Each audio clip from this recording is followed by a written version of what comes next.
Good afternoon, good afternoon. Tara guys, pasyalin natin dito sa backyard. Pasyal ko kayo dito sa may tanim na lemon, passion fruit, patola, sa kobocha, squash, o yung chestnut pumpkins. Dito tayo sa dulo, palabas. Lalakad tayo guys, papasok dito sa likod. Tingnan na muna natin dito. Mamaya doon tayo lalabas sa may squash.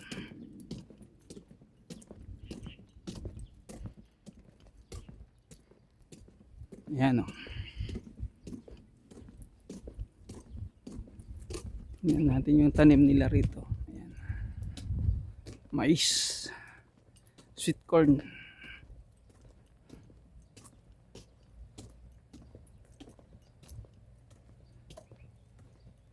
Tingnan lang natin kung anong tanim nila dito sa backyard.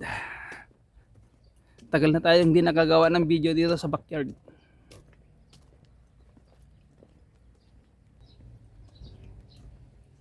Ayan ang beans nila. Beans nila uncle. Guys, so kita nyo yan. Ay rito. Ayan guys, so kilala nyo to. Patola na puti. Ayan. Kaya lang twist siya. Hindi siya diretso na ganito. Ito siya twist. Tara, alis na tayo dyan. Baka pagalitan tayo. Ito yung tanim ni Bayaw. Pwede na rin, oh. Ayan, patola yan.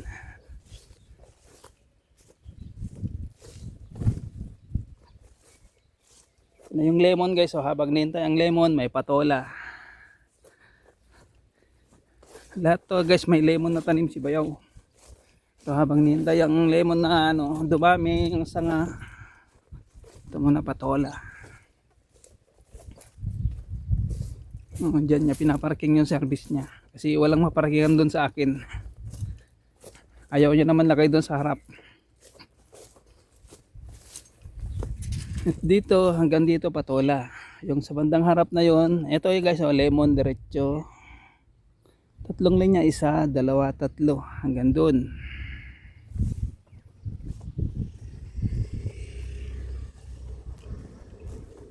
Ayan o, gabi na purple. Ito opo. Pang bunga yan. May bulaklak na guys. Bulaklak ng passion fruit.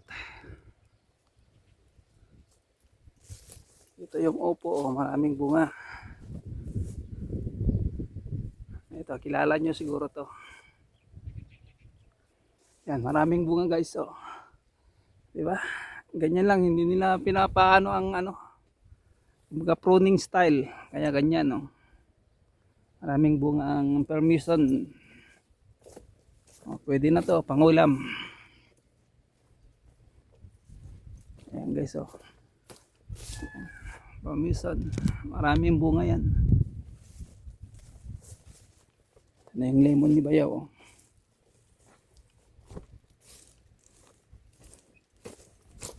Ang combination niyan, lemon at saka passion fruit. Habang hinihintay itong lumaki, itong lemon, ito muna passion fruit. Ganun. Doon tayo galing kanina, dito tayo papasok. Sa may squash. Kobocha squash.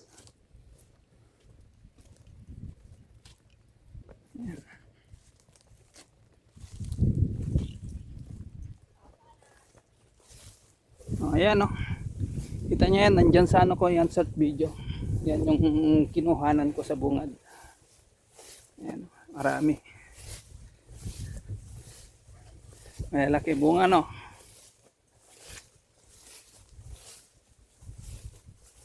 Pero dito sinira ng fruit borer saka yung spray na gamot hindi epekto. Kaya maraming nawalang bunga, oh. Dapat sunod-sunod yan ang bunga ganyan, oh. Kumbaga mga ano ba, mga 2 feet, 3 feet ang layo. Hindi niya binawasan yan guys, talagang nabulok. Hinira ng fruit borer pag maliliit pa. Pag malalaking ganyan, hindi niya nang ano yan, matigas na. Baliwala na, kahit butasin niya, baliwala na yan. Yan dito. Ayan o. Ganito siya guys o. Pag ganito kaliliit, pag nabutas yan, mabubulok o matutuyo. Yan dito guys, dalawang linya. Ayan, yung apo kong makulit. Ayan. Diba? Kaming bunga no guys, malalaki. Yan o.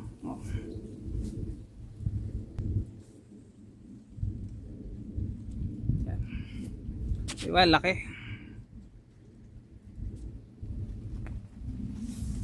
Oh.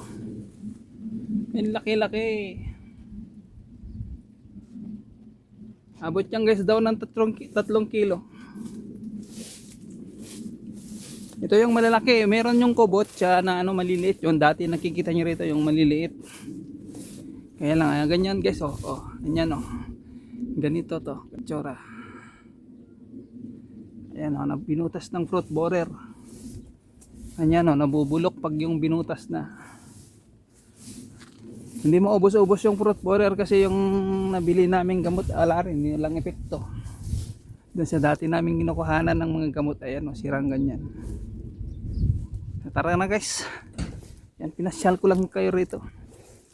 Update ko lang kayo rito sa may backyard. Daan tayo sa may mangga.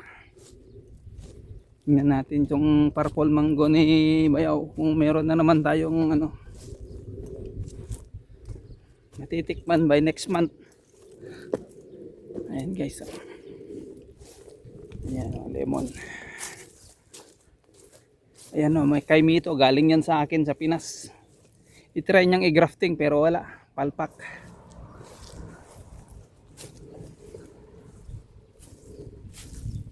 Five years na yun guys, pinutol niya kasi wala namang anong tagal. Ayan guys, so nabalot na. Binabalot na kasi sisirain ng fruit borer. Saka ano yan, pag nahinog, tutukay ng ibon. Ayan guys, ganito na yung itsura. Magkikilinis na naman tong backyard. So, bye bye na guys. Yan, pinasyal ko lang kayo dyan.